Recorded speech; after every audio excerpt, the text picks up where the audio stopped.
your heads, please. Dear loving God, our world is chaotic with the coronavirus pandemic, loneliness from isolation, job losses, businesses taking losses, political division, violent protests, that many times we feel our lives are totally out of control. Today, though, we want to thank you and be grateful for the many things that you provide us. We are thankful for our health. We are thankful for the gifts and talents that you have given each of us. We are aware that each of us has been given unique gifts and talents, where combined we may bring many different perspectives and skills to our Rotary Club and our work groups. We thank you for our work and grateful to those of us who have been able to continue to survive and thrive financially during these tough times. We are thankful for a roof over our heads. We are thankful for this food we are about to receive and our Rotary Club and members. We are thankful that we can always go to you in prayer for whatever we are concerned, grateful, or angry about, for your guidance and direction and your constant abiding love. Help us to stay aware of your blessings and guide us to look out for others who are struggling. May we as a group seek your direction and respond to your call. In Christ's name, amen. Thank you, Becky, as usual. That was beautiful. We have a special presentation now, and I'd like to call past President Robin Gorman up to talk about the Rotary International Foundation and Paul Harris Fellow.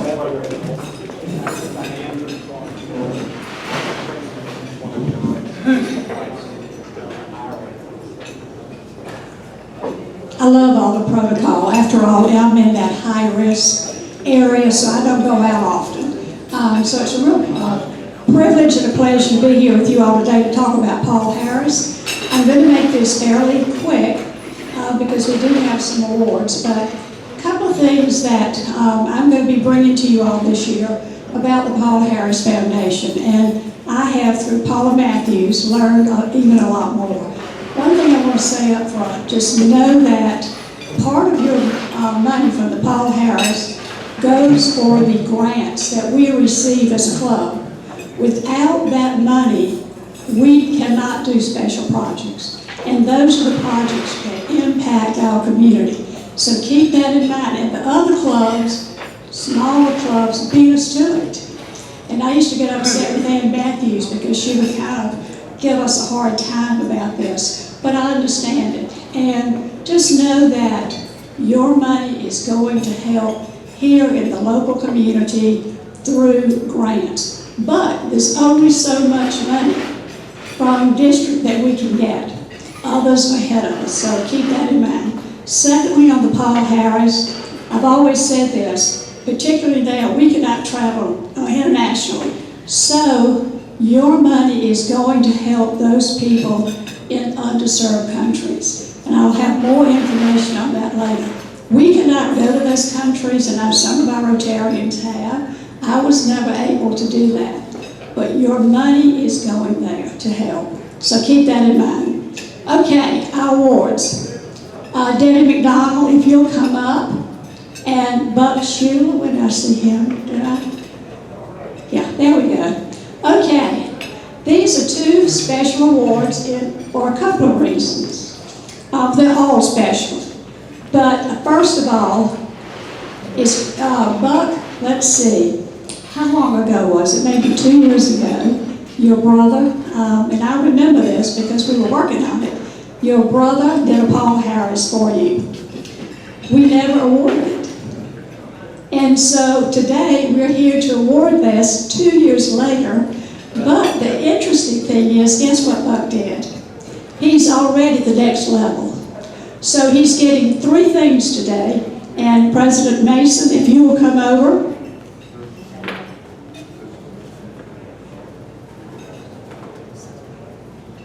First of all, a certificate showing that you are a Paul Harris Fellow. And with that, you get the first pen that you did not get.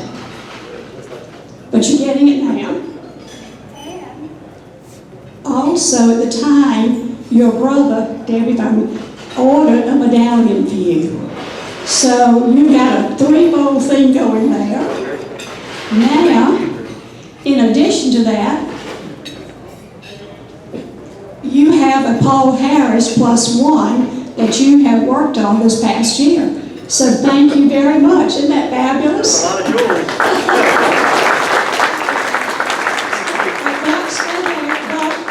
Stay there.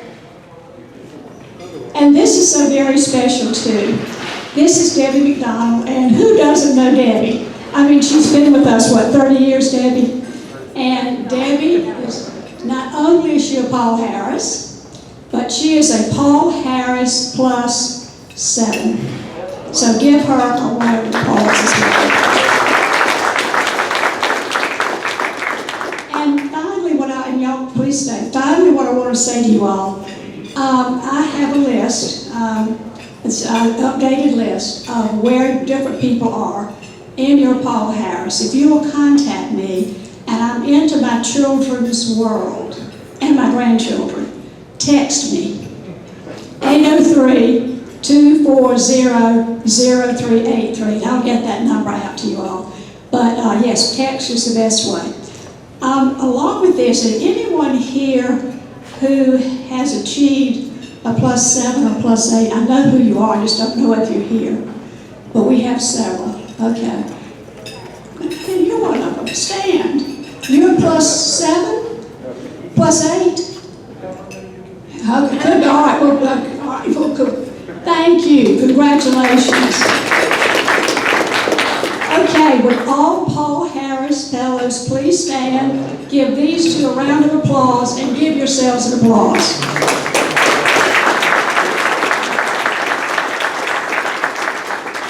Thank you, and we're going to be sure that everybody in this room reaches Paul Harris this year. Thank you all.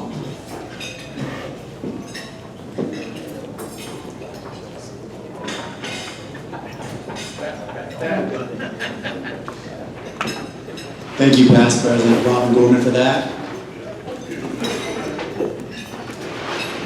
We'll move on with our program. I do want to reiterate, she did talk about the giving, and this is how it works. You give $25 every invoice that we send out quarterly, and that ends up to be $100 a year to the Rotary International Foundation. As you reach $1,000 with the Rotary International Foundation, you get a Paul Harris Fellow. So you saw a few examples there, not just two, but a few. So she has your current status. If you'd like to know what it is on your Paul Harris road, you may do it less than 10 years to get to $1,000. But just let her know. You can ask me as well, and we'll let you know. Thank you all for supporting the Rotary International Foundation. She also mentioned that we get district grants, and I want y'all to know that we got a district grant for my presidency year, this 2021 year. We've given $2,500 to Harvest Hope. Any day now, we're about to receive a matching district grant of $2,500 from the district that we're also going to give to Harvest Hope.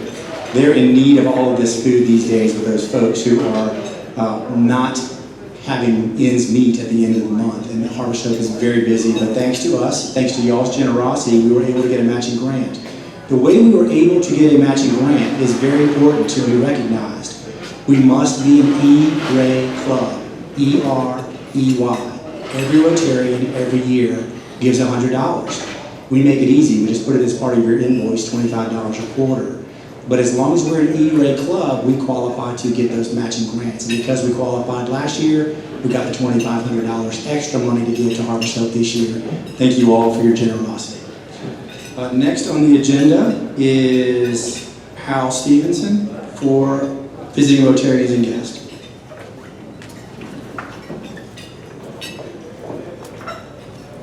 Thank you, Mason.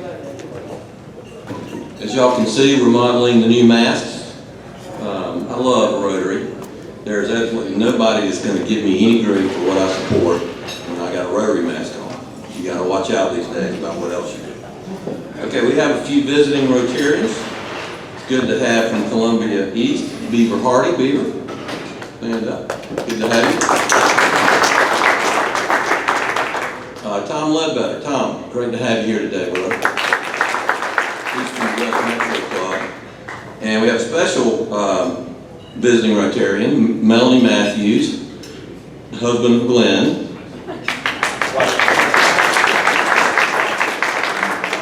I'm sorry, her husband is Glenn. She's from 5 Points, and she has joined his company in maybe a year or so, and working in modern exterminating is even better than it's always been. So Melanie, thank you for coming. If you would have a guest with you today, if you would stand and introduce them. Do I have anybody that, yes, handling the microphone? Hello, I'm John Aaron. Here with me today, Isaac Wetherell from Wilmington, North Carolina, recent graduate of Furman in political science and looking for a job in the political arena.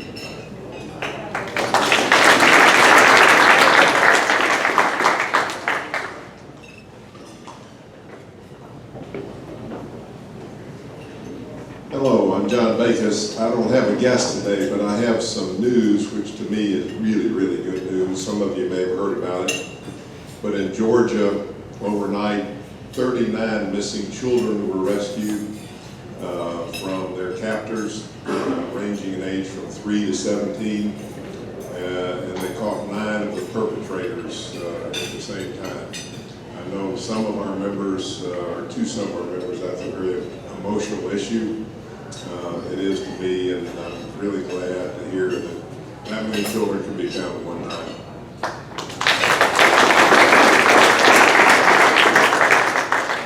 Well, I'm Jim Morris with the South Carolina Council on Economic Education, and we have a special guest, Emily Satoff. She is our representative from our club that participated in competition, and she won the Rotary Global Grant, which is the old ambassador's grant. So she is our selectee, and she has been awarded the scholarship. She will spend a full year in Ghana. And so I will ask her to come back and report at the end of that. She is from San Antonio, Texas. She's a senior at USC at the Arnold School of Public Health. So it's pretty exciting. So welcome to her.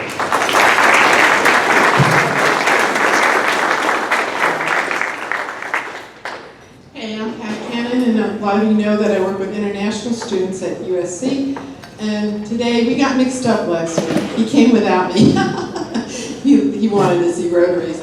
But his name is Noor Hussain, and he is a PhD student in chemical engineering, and he really wants to get involved here, so I'm excited about it.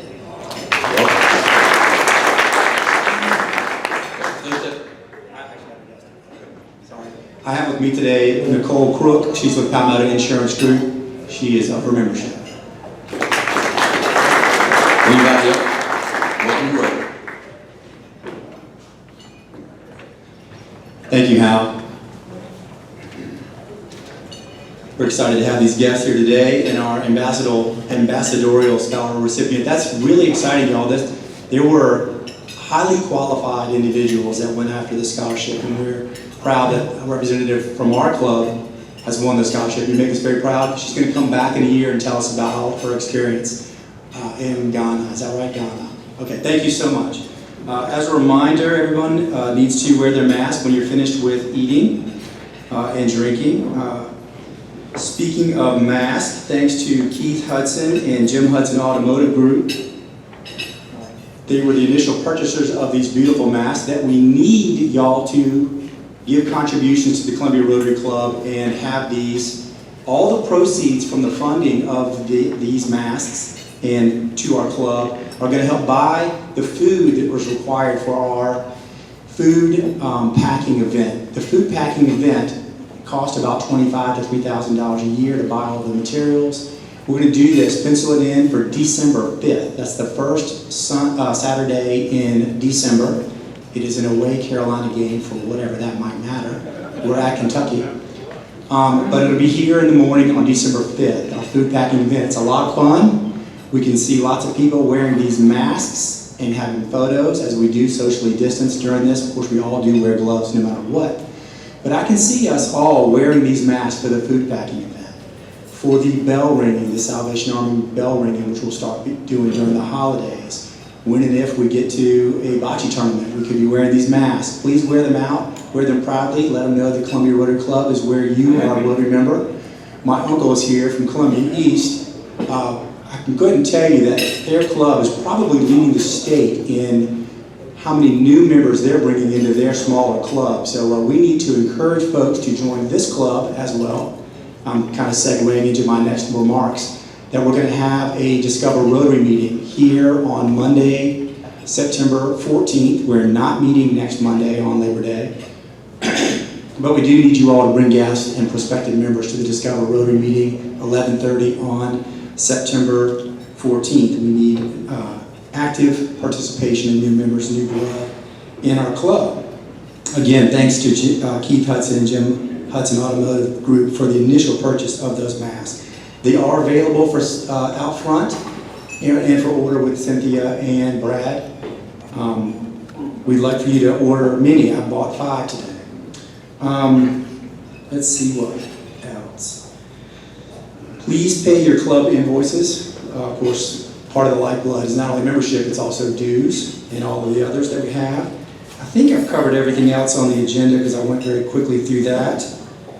So we're about ready for our speaker, and to introduce our speaker today is Cynthia Giles. She's going to come up and introduce our speaker that we're excited to have today.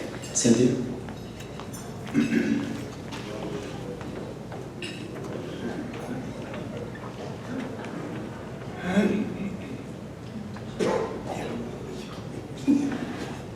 I just asked if I could touch the microphone. It's the world we live in now, right? Good afternoon, everyone. My name is Cynthia Giles. When I started my company 3 years ago, I didn't know what I was doing. I was very lost. I relied on a few people to help me with it. One is in this room, Tom Ledbetter. Thank you.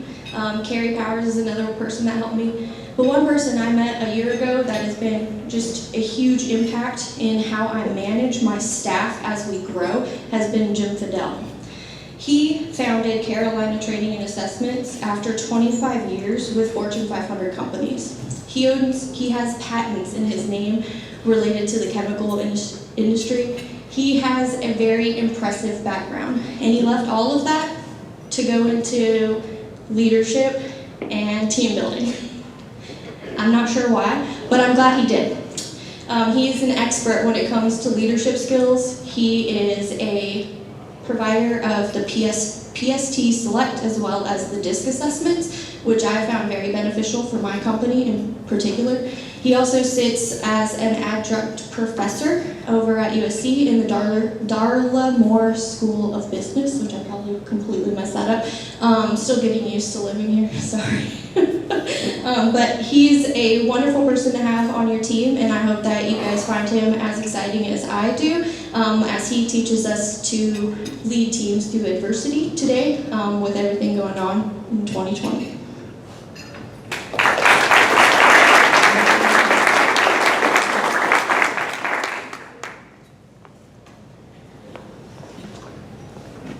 Thank you, Cynthia. I appreciate that very much. It was really awesome. I wish I could just record that intro and just take it with me wherever I go and play it. That was really cool. Thank you. Good afternoon, everybody, and thank you for having me here. Thank you for letting me be a part of your meeting today. I really appreciate it very much. So 2020 has been one heck of a year, has it not? It's crazy. It's just absolutely unbelievable. I don't know of any other time, certainly in my adult life, when I would wake up in the morning and just really wonder what's going to happen today. You never really know. So we're going to talk about leading through adversity today. Can you all hear me okay in the back? Okay, wonderful. We're going to talk about leading through adversity. Now, that's a huge, huge topic.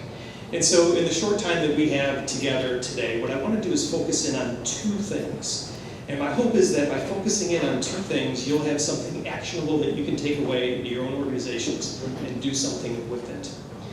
To get there, I want to start with a story. Did you turn it on? Oh. Perfect. Thank you. So recently I got a call from the CEO of a company here in the Columbia area, and we're just going to call him Dan. Hope there's no similarities here. It's coincidental if it is. So Dan called me, and he runs a business that's about 20 or 25 million in annual revenues. And he calls me up and he says, hey Jim, do you got a minute? Now I've learned that when Dan says, do you got a minute? What he really means is, do you got about an hour? Because I have a ton of things that I need to talk about. And that's exactly what it was. So, sure, Dan, what's going on? Dan proceeds to tell me that he and his leadership team are absolutely at their wits' end. They're at the end of their rope. They can't figure out what to do with these remote workers they have. So everyone used to work together in the same building. And when COVID hit, they got laptops for people, they set them up with internet, set them up with phone, and they sent them off to work at home. And now, productivity is going down. Business is starting to take a hit. His people are disengaged, not motivated, just kind of malaise going on, and he is just at his end. And he said, Jim, I know they're goofing off at home. They're not working, they can't be. They're watching TV, they're taking naps, they're doing something like that. I need you to help me know what I need to do to hold them accountable and make sure that they're working. So I asked Dan, I said, what are you doing to communicate with them? He says, I'm over-communicating with them. I said, great, what does that mean? He says, I'm sending an email out every single day. And it's a state of the company kind of email. So I tell them about revenues, I tell them about customers, projects, products. I'm giving them, I want them to stay well connected with what's going on. I'm talking about issues. I'm mixing some positive things in there because that's always important to do. I said, great. Have your leaders told their folks that they're concerned about their performance? He says, well, not really. Why not? I said, well, we feel kind of bad. Right? They're dealing with a lot of stuff right now. Does this sound familiar to anybody in the room? A couple of you, I see some nods, some head nods. Great. If this doesn't sound familiar to you, consider yourself very, very fortunate. That this is a really big problem right now. So we have remote workers going through what we're going through, and all of a sudden productivity and engagement is down. What do we do about it? Okay. So the solution to Dan's problem is way beyond what we can cover today, but let me focus in on a couple of things. To get there, I want to show you something we call the cycle of supervision. Now, when I put this up on the screen, you might look at it and say, really? We brought a guy in to tell us this? This just seems intuitive. If you have that thought, stay tuned. Okay? It gets better. So here's the cycle of supervision. Whenever you have an employee that reports to you, you enter into this cycle, and it starts with setting expectations. Right? So we set clear expectations for our employees, what we want them to do, how we want them to perform, those types of things. We also, as part of the cycle, set up activities to monitor their progress. So how are they doing against those goals? How are they performing against those expectations that we've given them? And then the third part is feedback and coaching. Now, for most people, feedback and coaching is synonymous with holding accountability, right? It's just softer words. Well, let's go ahead and change this over to holding accountability. So we set expectations, monitor activities, and hold people accountable. Now's maybe the time when you're thinking, that's too simple. It can't be that simple. But it really is. You see, leadership is one of the simplest things that we can do. It really is. Now notice I didn't say easiest. It's actually one of the most difficult. But it is one of the simplest things we can do. There it is. You see, once we have employees, as long as we stay in this cycle, we should be okay. Now the reason it's difficult is because as human beings, we struggle with each of these things. When it comes to setting expectations, we may set things that are not clear. We may set ambiguous kind of goals. We may set them in a way that demotivate our employees and make them think, I'm not going to really try hard to get to them anyway. When it comes to monitoring activities, that's lots of engagement with people. And we set up these things, meetings, and all these other things, and my hunch is most of you at one point or another in your career sat in a meeting and thought, what in the world am I doing here? This is a colossal waste of my time. Right? So there's a fine balance when we talk about activities and monitoring what our folks are doing. The balance is making sure that the activities are effective and efficient, right, and get something done, and aren't so over-consuming that it inhibits their ability to do what we're asking them to do anyway. And then the third part is holding accountability. Well, now that one tends to be the worst one, because sometimes that means giving redirective or negative feedback to people, and that's really weird and awkward. And so we might avoid it as a leader, or we want to avoid the conflict, or just we aren't really sure how to do it. And so we take this very simple model, and we mess it up. And we make it really, really difficult. And so when people talk about leadership being difficult, it has nothing to do with the simplicity of it. It has to do with our execution of things. Let's come back to Dan's story. So Dan's story is no different. And as Dan told me more about what was going on, it was very clear to me that he was missing 2 parts of this cycle. And those are the 2 areas that I want to focus in on today. So here we go. The first one is setting expectations. You see, Dan immediately went to accountability. He said, how do I hold my folks accountable to make sure they're not goofing off at home? But the problem was he forgot that he was in a cycle. And you got to set expectations and create monitoring activities before you can hold people accountable. And so this whole notion of, I gave him a little bit of slack because they're having a rough time, and I really told him about what was going on. What Dan had failed to remember was that when your situation changes, like in adversity, when your situation changes, this cycle has to change. It just has to. And so our expectations for employees might change. The monitoring activities have to change. They just do. As leaders, in what Dan did, we sometimes forget this is a never-ending cycle. See, it starts when you get an employee, and it ends when you retire, or when you die, or when you move into a position that you have no more employees to report to. Other than that, you're always in this cycle. And if you forget that, you might not make the adjustments that need to happen. So Dan didn't consider his expectations. And what was happening is he didn't evaluate what he was doing to his employees. So the first thing we want to do is take a look at our expectations when you get into these different situations, like adversity. Take a look at the expectations you have for your employees. Have you devalued their role? Which is exactly what Dan and his team did when they cut their folks some slack. You see, if we lower our expectations for our employees because of the situation that they're in, the short term is okay. But in the long run, what we do is we send an unspoken message that says your role is not as important as it used to be when you were in the building, in this case. So because you're working remote, I'm going to give you some slack. I'm not going to hold you to the same level of expectation. And that causes our employees to feel like, yeah, maybe my job's not as important as it used to be. So that's the first thing. Make sure that you haven't devalued your employees' jobs by lowering your expectations because of the situation that they're in.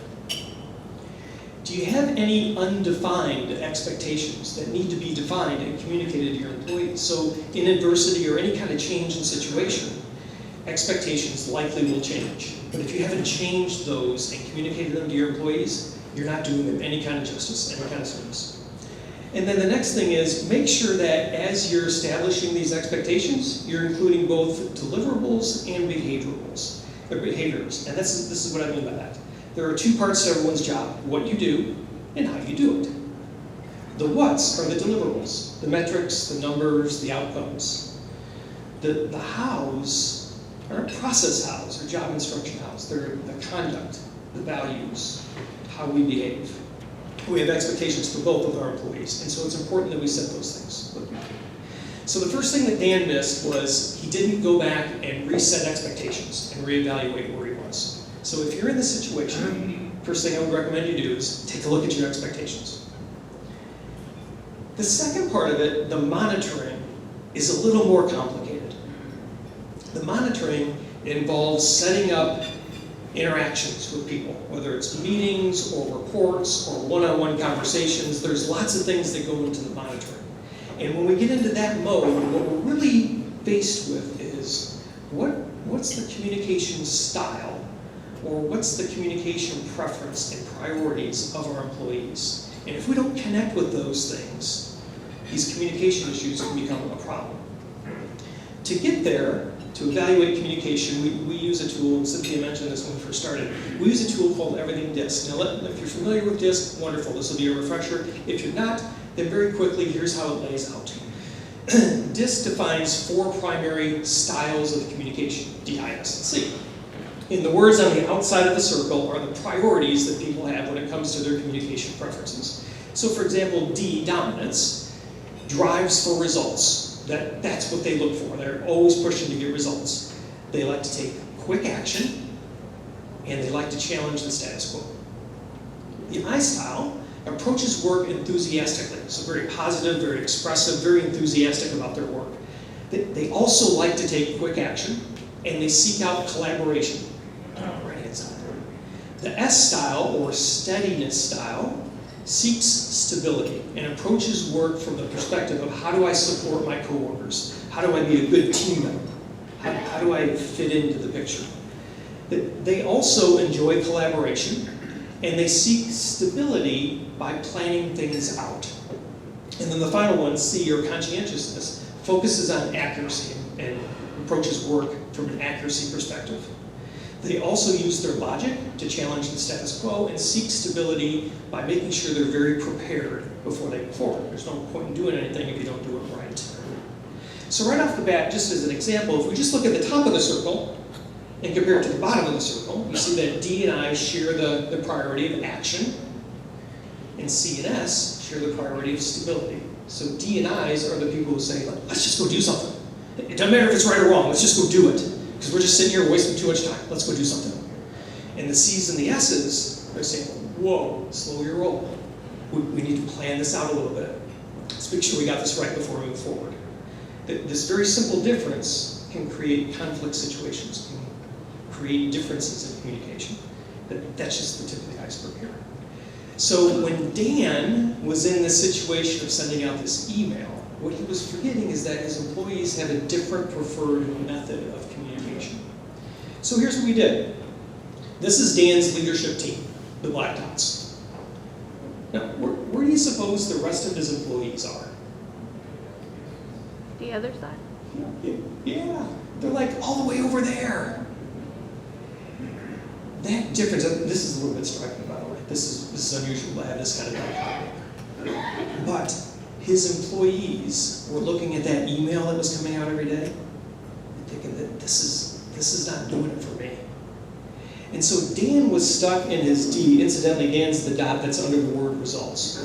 So Dan was stuck in the D style. And he was saying, I'm taking 20 or 30 minutes a day, I'm tapping out this email, I'm sending it out to everybody, and I'm getting it off my list so I can move on to the next thing. That's what D's do. He was forgetting that his employees were looking for something different. So here's what I did. I suggested to Dan, listen, instead of doing an email, why don't you instead do a daily town hall with your folks? He said, I don't have time for that. I said, well, you're already spending 20 or 30 minutes doing an email, spend 20 or 30 minutes doing a town hall. He says, nah, John, that's just going to be a waste of time. He's still stuck in D mode. I said, okay, I get it. Dan, here's what I think you ought to do then. I think what you need to do, starting today, what I think you need to do is start tracking your time and see how much time you're spending every single day watching your business go down the tubes. Crickets on the phone.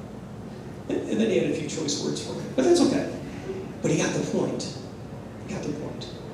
So the next thing to take away is when you think about the monitoring activities that you have in place, make absolutely certain that you're creating activities that connect with the style preferences and priorities of your employees. See, as leaders, it's our job to bridge that gap, right? It's up to us. It's kind of like, in many ways, it's kind of like being a parent. It's up to us to bridge the gap and connect and meet them where they are. Now, as it relates to expectations, different story, right? They need to meet us where we are from an expectations perspective. But the way we communicate, how we deliver messages, those types of things, we need to meet our employees where they are. So the second piece is make sure that you're creating the type of monitoring and communication activities that connect with your employees, and sometimes that means doing things very different than the way you might like to do them. And that's okay, because that's why you're in charge. That's part of your job as a leader. Okay? All right. When we talk about adversity in any way, what we're effectively doing is changing that cycle of supervision. And anytime it changes, whether it's a competitive situation, marketplace issues, whatever, change within your own organization or something like adversity, that cycle changes and we need to address those two things before we move to accountability. COVID-19 is different from your run-of-the-mill, regular kind of adversity situation. And here's why. When we have just regular adversity, there tends to be a defined start and a defined end. If we do this stuff, we'll get through the situation and we'll be fine, folks. So there's some start and some beginning to the adversity. With COVID-19, or anything that's like COVID-19, it's adversity to an entirely different level. Entirely different level, and here's why. In addition to the chaos, albeit temporary, with ordinary adversity, we have this crumbling foundation around us. So think about it. When COVID-19 hit, everything we knew about our interactive life and daily life changed. We had a worldwide shutdown. Everything shut down. And so our foundation crumbled right beneath us. Your way of life was changed, at least mine was. Right? It was no longer just a disruption until we got through the adversity. Our way of life changed. We don't live our lives the way we did 8 or 10 months ago. It is different, and it's going to be different for a period of time because there's no foreseeable end in sight. Will we have a vaccine at the end of the year? I don't know. Will we have it early next year? I don't know. How long will it take to get it distributed widely enough? I don't know. Will we be normal next year? I don't know. There's no foreseeable end. And so what we end up with is all of this uncertainty and lack of control in the world around us. Now something really weird happens up here when we're in this mode, and it happens to our employees, and it's the source oftentimes. It's the source of what we describe of they're not motivated anymore, they're disengaged, they're not productive anymore, all of those things. And here's what it is. Two parts of our brain go to battle with each other when we get into this kind of a situation. It's any kind of a conflict situation. So COVID-19 creates conflict within our heads. And the two parts of the brain that go to war are the amygdala, which is kind of right at the center of the brain, and the prefrontal cortex. Now, you didn't know you were going to get a biology lesson here today, did you? But here's how it works. This is really important as leaders to understand how this works. And if anyone here is in the medical field, you can kind of help me out with this, I'd love it. So the amygdala is the center of the brain that processes fight or flight. So intense, visceral, instinctive kind of emotions, right? The real heavy kind of emotions. Fight or flight is the way to think about that. The prefrontal cortex, being part of the reasoning center, is the part of our brain that processes all of the stimuli that generate emotion within us. Right? So it tries to make sense of all these things that are causing all the emotions inside of us to develop. And so these two things go to battle. Now, what further complicates it is the prefrontal cortex is split into two halves. One half processes positive stuff, the other half processes negative stuff. When's the last time you heard something positive about COVID-19? Almost never, right? And if you do hear something positive, it's not positive for very long. And so what happens is, when our prefrontal cortex, especially the negative half, is the only thing getting stimulated all the time, we start to see depression, we start to see anxiety, we start to see loss of motivation, we start to see disengagement with work, all of those things that people call me up and say, I don't know what to do with my employees, I don't know what to do. This is the stuff that happens. So, in addition to the things we've talked about with just ordinary, everyday adversity, and that is revalidating your expectations and the activities you're doing to monitor your employees, there's extra stuff that we as leaders need to do when we're in this kind of adversity. And here it is. First, it's important that we get an understanding of how our employees process conflict, because that's what's going on in their heads. So we want to understand our employees. No matter what level of relationship you have with your employees, it can probably be stronger. Now's the time. These things tend to be a little more squishy, by the way, than the top half. So get to learn your employees even more and how do they process conflict, and then help them understand it. See, part of our role here is to make sure that we give their prefrontal cortex something to focus in on, something to latch onto and think logically about. So understand them better and help them understand themselves better. Create or revalidate what I'm going to call your non-negotiables. You see, when people get into this mode and they're stymied, they don't know which way to go, it's often helpful to have something to latch onto. These are the non-negotiables. If we do this, will be okay. Kind of like the ordinary adversity thing. And so the non-negotiables that you have for your organization might be exactly the same today as they were 12 months ago. That's okay. Revalidate them with your employees. Make sure they know it. So when they get into that situation and they're not exactly sure how to go forward, they can look at those non-negotiables and grab onto something. It's something to latch onto, move forward with, and make a decision to move forward. If you haven't done this, do it. Or if the non-negotiables you had during ordinary times need to be different now, that's okay. Make them different and share them with your employees. Make sure they know what's really, really important. An example of this might be, for example, no matter what we do today, all orders have to go out today. It's non-negotiable. So when they're getting into this dizziness thing, every order has to go out today. I'm going to focus on that. It's about bringing focus to the way they process things during the day. Take a look at the goals you have for your employees and do one of two things. Either create short-term goals or take your long-term goals and break them apart into shorter increments. You see, part of the prefrontal cortex getting something to latch onto is if we can take our long-term goals and make them short-term, then what we do is create more of an opportunity for our employees to reach those things and do a little celebration. It's positive stuff. And studies have shown very, very clearly, when people reach an accomplishment and celebrate it, even for just a few minutes, it creates a sense of accomplishment and it creates a sense of momentum to keep them moving forward. The end result doesn't have to be any different.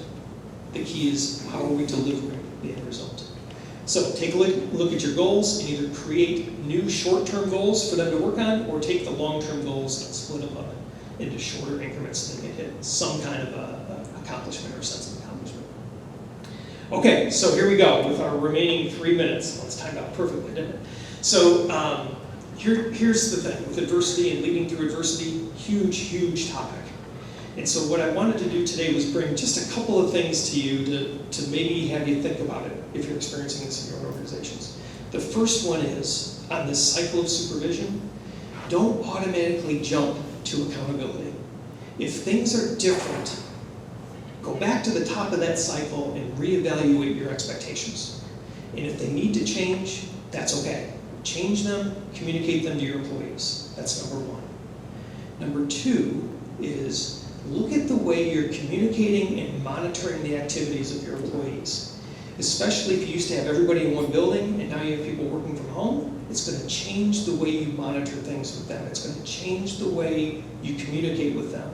Make sure you make the adjustments to connect with them. Appeal to their priorities and their preferences when it relates to communications. Those are the two things. And in times of super adversity like this, you're going to have to get squishier. And you're going to have to get to know your employees a little bit better, help them understand themselves a little bit better, and make accommodations to the way you're reaching your goals so that we can give them something to latch onto in the prefrontal cortex. You all have been wonderful. I'm sorry if this was kind of like drinking from a fire hose. Any questions or comments? I think we have just a couple of minutes to do that. No?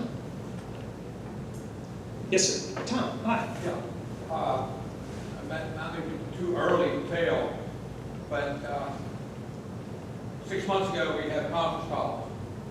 Today we have Zoom calls. It's on the same subject. We have the same conversation. Yeah, that's right. That's right. Yeah, it's a wonderful example. It really is. We're trying to do things the same way with an entirely different situation. Yeah, you're spot on.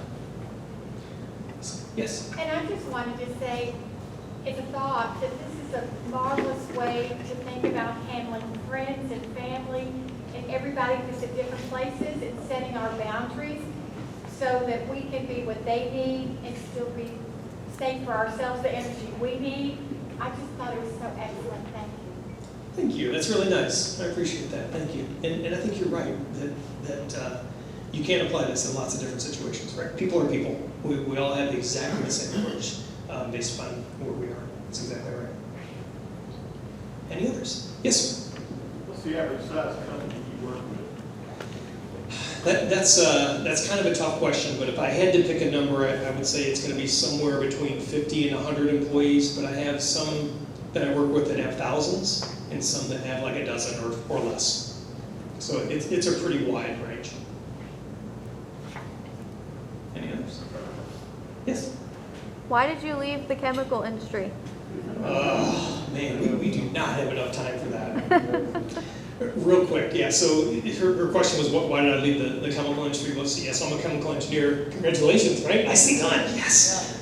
Chemical engineer by background. I decided pretty early into my career I did not want to do that for the rest of my life, so God love you. And so I wanted to get into leadership.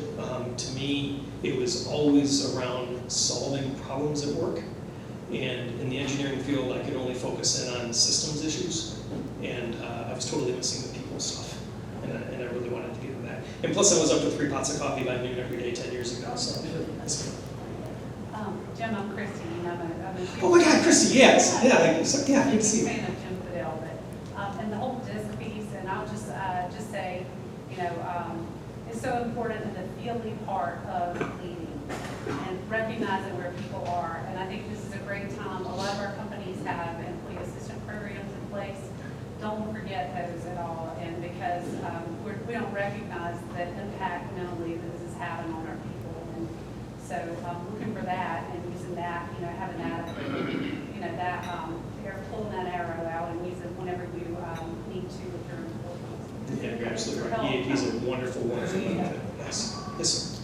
How do you differentiate the DISC or the value you put on DISC versus Young Integram or Myers-Briggs? Well, they are all in the same classification of assessment, and without kind of going into a lot of detail, they are what we call ipsative assessments. And so they all do a similar thing. They measure preferences and they measure priorities as it relates to different slices of our brain. Myers-Briggs, DISC, they go after slightly different things, but ultimately any of those 4-quadrant or ipsative kind of assessments measure our preferences and our priorities when it comes to whether it's the way we approach work, the way we communicate with each other, or the way we address conflict, those types of things. So they are very similar by nature. So if you're already using one, you don't think you need to switch to another or anything like that? Well, probably not. If the one you're using you're very comfortable with and it helps you answer the question, how do I adjust my communication style, then yeah, stick with it. If it's working for you, stick with it. Absolutely. Any other questions? Thank you so much. You're wonderful.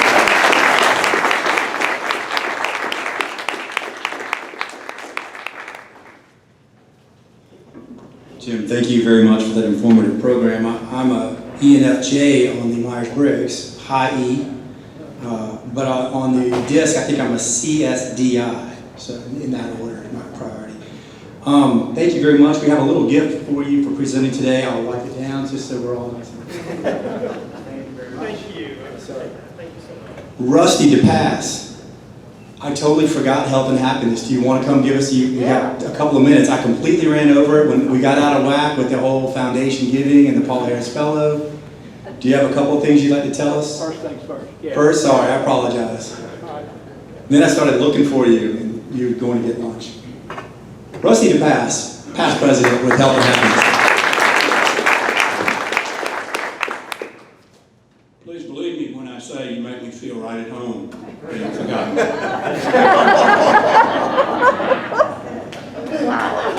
I really don't have a whole lot of health and happiness news about the club members.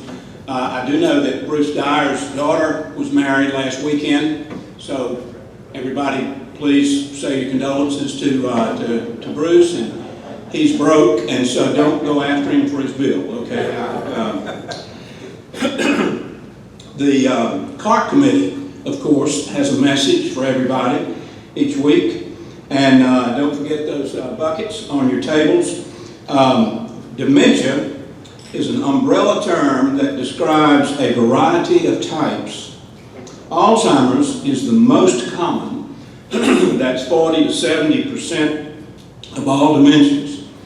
Vascular dementia is the second most common, that's 15 to 25%. Lewy body dementia, brutal, is 2 to 20%, and frontal temporal dementia is 2 to 4. I couldn't help but wonder where we were going with that. But many others, including those related to Parkinson's and Huntington's, as well as head injuries. So please remember those blue buckets. And just a note of personal privilege, if you don't mind. I had a first cousin who was a state senator and later a judge in Lake Charles, Louisiana. And his father was a Presbyterian minister who married my mother and dad in 1933, my sister and brother-in-law in 1964, and Susan and me in 1975. So the family obviously means a lot to us. Believe it or not, there are Presbyterians in Louisiana. So we were in touch with my cousin's widow and her 3 daughters last night, and this is what we heard from them. Nice to hear from you. We are all safe. We evacuated Mom, who is about 83, I think, to Ruth's house in Denver. One of the girls lives in Denver. Sarah and Mark, who live in Lake Charles, are in Baton Rouge. Fortunately, Sarah's home is fine, just a lot of yard debris. Mom is going to need a new roof on her house, but the damage is slight. We do have a fishing camp in Cameron Parish, that's below Lake Charles, which sustained a lot of damage. My husband, 17-year-old son, and I spent the weekend trying to get the roof covered and cleaned out so that we can meet with the insurance company. The entire area is completely devastated, so we are fortunate their homes are not damaged worse. There is no water or electricity in Lake Charles for several weeks. So Mom will be staying in Denver for a while. All of that is to say that many of our fellow Americans are in rough shape out there, and I would hope that there might be some way that through Rotary we could arrange for them. Let me say that because of all this lockdown and being at home and so forth, I was told, I came out of the drugstore on the way here, and heard a pharmacist say to a customer, "Madam, please understand, to buy a proper prescription, simply showing your marriage certificate is not enough." So she was looking for antidepressants, I guess. And a bookseller conducting a market survey asked, "Which book has helped you most in your life?" The woman replied, "My husband's checkbook."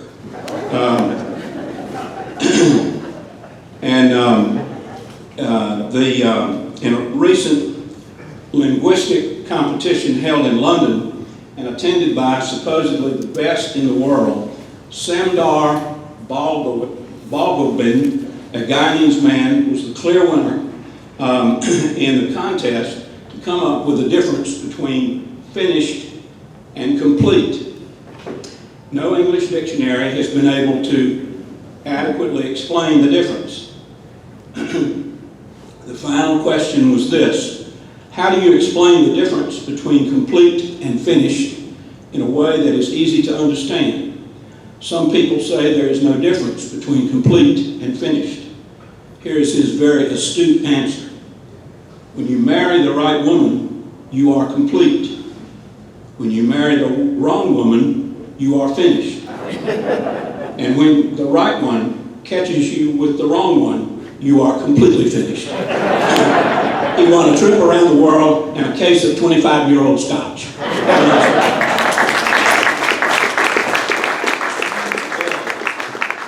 Thank you for sending us off on that note, Rusty. And Catherine, do we have any updates on who might be our speaker? I've been monitoring my phone.